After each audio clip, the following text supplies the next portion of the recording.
আমাদের সরকারের একটা পরিকল্পনা রয়েছে যে আমাদের যে নদী সংযোগটা আছে, 4টি নদীর সংযোগ।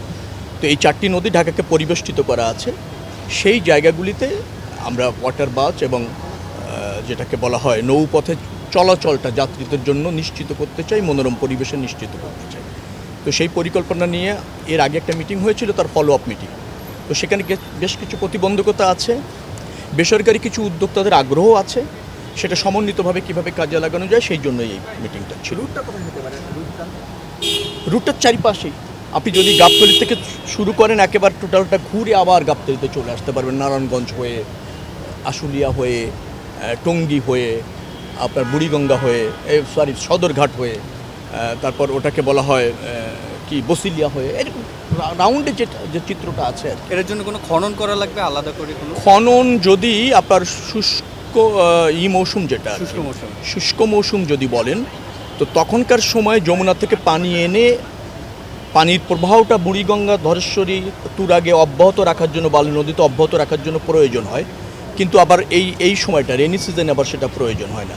সেটার জন্য একটা প্রকল্প নেওয়া হয়েছিল, কিন্তু সেটা কার্যকর হয়নি। আমরা এই বিদ্যমান অবস্থার মধ্যে যেটা চালু করতে চাচ্ছি, কিন্তু সেখানে সবচেয়ে বড় সমস্যা হচ্ছে দূষণ।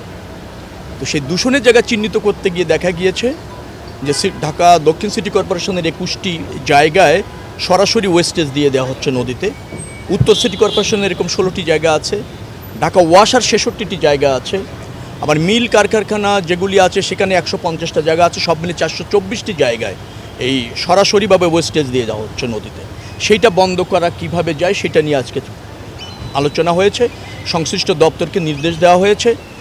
তো তারা অল্প সময়ের মধ্যে একটা পরিকল্পনা করে জানাবে, দূষণ মুক্ত করে নদীতে আপনার নৌযান যেটাকে আমি বলছি, বা ওয়াটার বাস বলেন, সেটা অবাধে জনগণের প্রত্যাশা বা ধরেন একটা মনোরম পরিবেশে সে আশুলিয়া থেকে চিন্তা করলেন যে সে সদরঘাটে আসবে, সে চলে আসলো ওই পথে।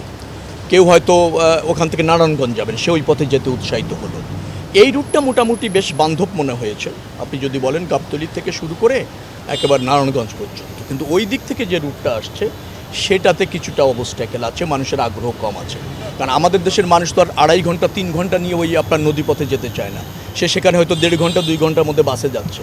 তখন যাত্রী পেতে আবার সমস্যা হচ্ছে যারা এটা পরিচালনা করছেন। আগে করেছিলেন বিআইডব্লিউটিসি, তো সেটা বন্ধ হয়ে যায়।